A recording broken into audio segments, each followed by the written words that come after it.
Vamos a ver, la libertad del ser humano no es una libertad completa. Hay un montón de automatismos, hay un montón de patrones, muchos de los cuales se han formado en nuestra niñez, que de manera automática controlan nuestra conducta.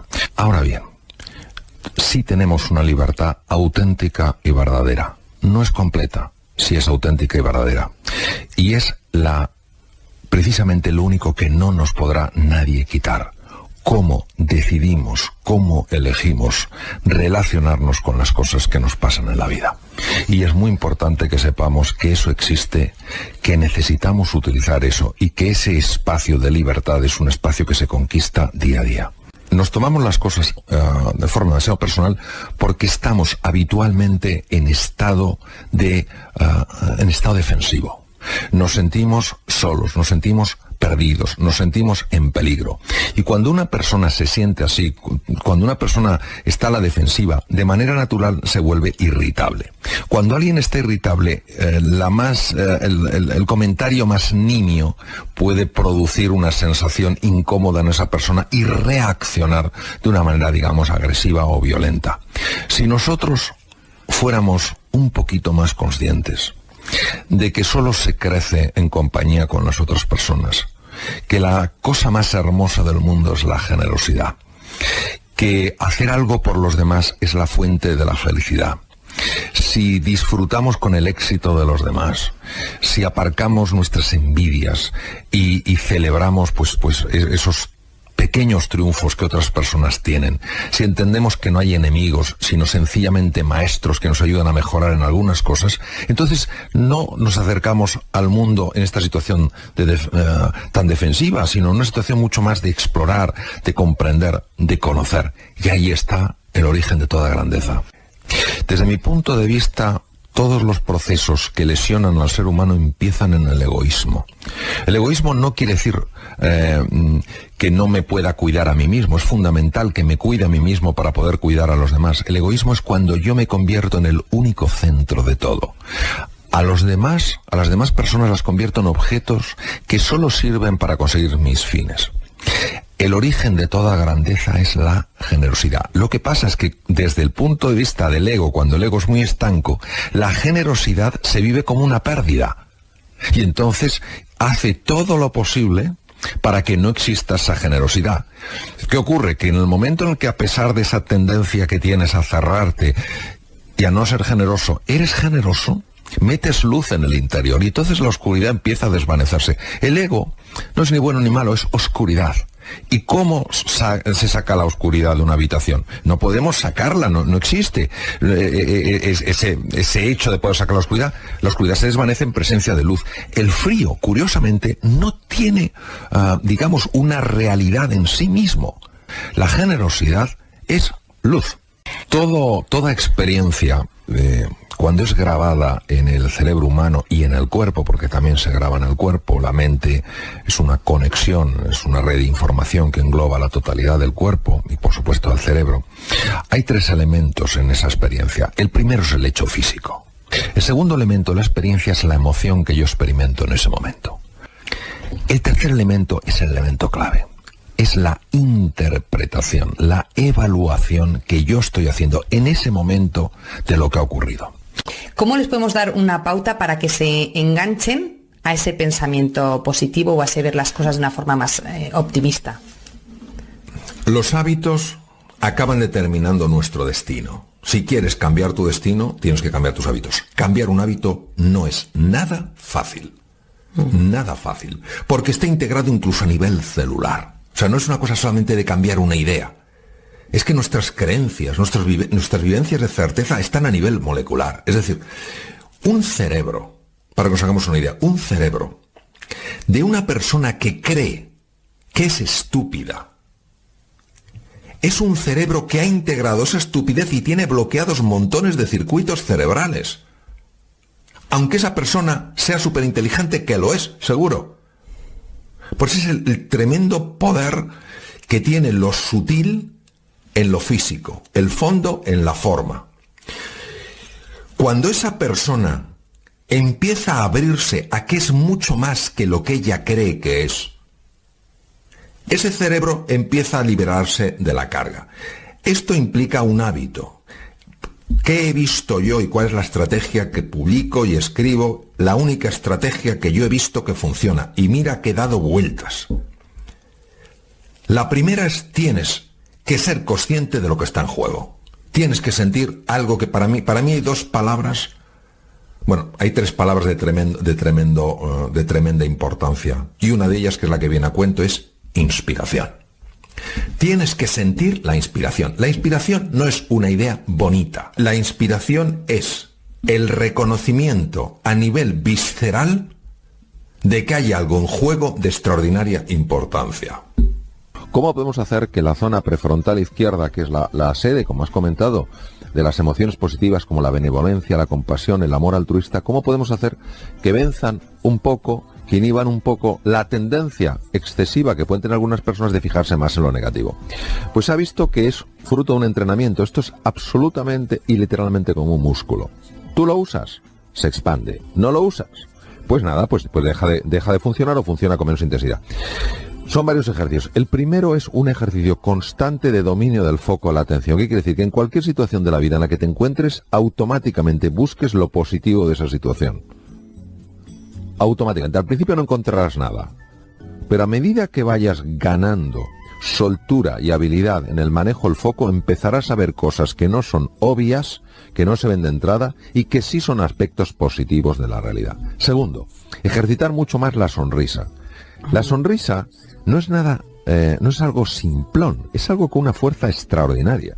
Que a una persona que ha tenido un día de estos que decimos espantoso, que todo le ha salido mal, una persona la sonría con afecto, supone un mundo.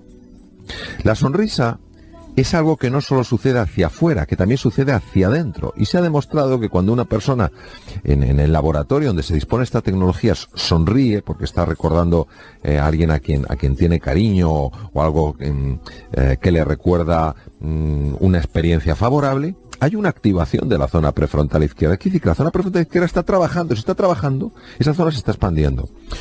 Otro elemento importantísimo es el tipo de palabras que usamos. Si nosotros buscamos palabras más positivas, en lugar de hablar tanto de problema y más problema, hablamos de desafío, o como dice mi querido amigo Jandro el Hormiguero, en lugar de decir solo me queda media hora, dijéramos aún me queda media hora, la zona prefrontal izquierda, claro que se activaría, lo mismo que se activa con gestos de benevolencia, con gestos de generosidad, con gestos de compasión, y por supuesto se activa con el ejercicio físico. El movimiento, acelerar el corazón y la respiración, por ejemplo, andando un poquito deprisa, produce la liberación en el cerebro de una sustancia que se llama BDNF. El BDNF favorece la formación de nuevas conexiones neuronales. Es decir, tenemos muchos sistemas para potenciar la zona prefrontal izquierda, inhibiendo la zona prefrontal derecha cuando actúa en exceso. Lo que pasa es que esto exige un entrenamiento y hay que estar dispuesto a poner lo que se pone en un entrenamiento. No sucede como por arte de magia. Es un entrenamiento progresivo donde estamos cambiando la estructura cerebral. Claro, cuando tú cambias tu estructura cerebral, cambias tu mente. Cuando tú cambias tu mente, ya no ves lo mismo que veías antes, sino que puedes ver posibilidades que antes sencillamente estaban ocultas, estaban veladas. Todo lo que piensa nuestra cabeza desemboca en nuestro cuerpo, ¿no? Sí, hay que distinguir dos conceptos, porque son diferentes. Uno es una emoción y otro es un estado de ánimo. Por ejemplo, yo me presento a un concurso de algo y lo pierdo, y me puede generar una emoción de tristeza. Pero si yo me mantengo en esa tristeza días, semanas, meses, eso ya no es una emoción, eso es un estado de ánimo. Entonces nosotros tenemos emociones, vivimos en estados de ánimo. Las emociones, salvo que tengan una enorme intensidad y la persona, pues yo que no sé, tenga una patología cardiovascular que no conoce, en general el organismo las tolera muy bien. Lo que no tolera nada bien son los estados de ánimos tóxicos, es decir, emociones mantenidas en el tiempo y que nos van desgastando. ¿Por qué? Porque estas emociones están asociadas con cambios muy profundos a nivel hormonal. Estos cambios, si duran poco tiempo, no tienen trascendencia, pero si están mantenidos en el tiempo, generan mucho daño a todos los niveles del cuerpo. Es que no hay un nivel en el que no dañe, a nivel óseo, a nivel muscular, a nivel del sistema inmunológico, a nivel del aparato digestivo, a nivel cerebral, a nivel cardiovascular, es que todos los lados. La resiliencia, el dominio de la atención, el autogobierno, la agudeza sensorial, la adaptación al entorno y la duración. ¿Cuál le da más importancia, Mario? Autogobierno. Autogobierno. Sí, porque el autogobierno es la capacidad de gestionar tus propias emociones, que no quiere decir suprimirlas, quiere decir saber gestionarlas. Para eso te tienes que conocer, tienes que comprender, y el autogobierno es el que te permite muchas veces la resiliencia, es decir, la resistencia ante las dificultades, ante las adversidades de la vida. Entonces me parece central. Muchas personas dicen que quieren cambiar y no hacen absolutamente nada para cambiar, porque el cambio personal, la transformación, da mucho miedo. Es salirte de esa zona conocida, de tu status quo, y empezar a explorar más allá de las limitaciones que uno mismo se ha impuesto.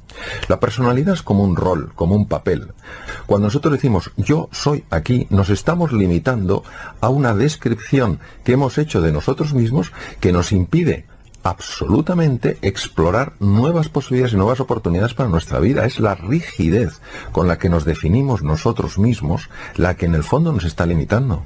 Las palabras abren cajones emocionales y cajones experienciales en las personas. Por eso la palabra es un símbolo que abre todo un mundo de sentimientos en el ser humano. Las emociones, los sentimientos moldean, modulan nuestra percepción de la realidad. El problema del ser humano es la ignorancia de su verdadera naturaleza.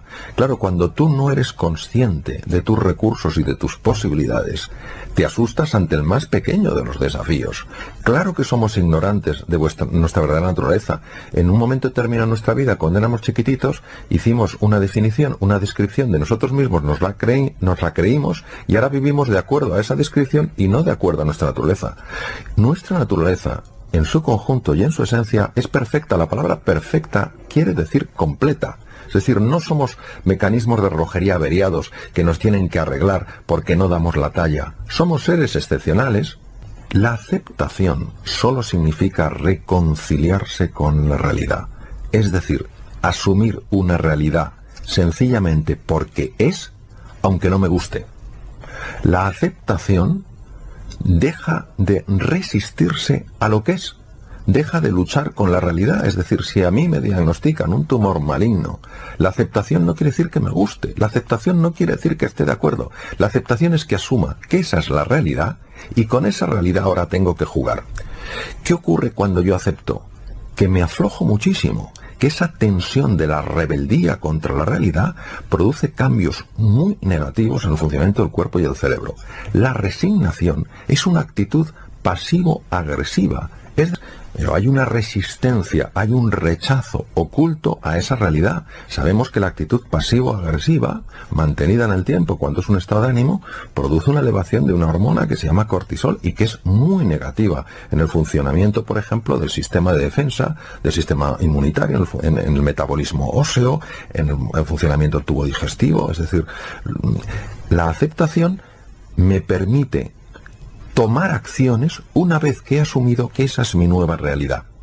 La crisis, en el fondo, es una llamada a hacer un cambio fundamental en la forma de pensar, en la forma de vivir y en la forma en la que la sociedad contempla las cosas. Lo que ocurre es que dependiendo de la forma en la que nosotros valoramos esa crisis, vamos a obtener un resultado u otro. Por ejemplo, si una persona ante una situación de crisis, una situación de dificultad, una situación de inflexión en su vida, lo valora como una oportunidad para hacer un cambio fundamental en su forma de comportarse, en su forma de moverse, en lo que sea, en ese momento esa crisis le va a ayudar a explorar un campo nuevo. Si una persona ante una crisis empieza a valorarlo como una desgracia, como un espanto, como algo terrible, la propia emocionalidad que surge de ese diálogo interno le va a impedir encontrar posibilidades, aunque es la valoración del evento lo que genera la experiencia en la persona. La palabra foco o la palabra atención, el foco de la atención, es clave. Nosotros vamos muy distraídos por la vida. Cuanto más complejo sea el entorno, más claras tienes que tener tus prioridades. Cuanto más difíciles son los desafíos, más anclado tienes que estar en tus valores. Eso es el foco. El foco es no dejarte distraer por cosas que son irrelevantes. En cirugía es fundamental tener foco. En la vida es fundamental tener foco. Tener foco es decir sí a lo fundamental y obviamente para eso hay que decir no a lo que no es fundamental.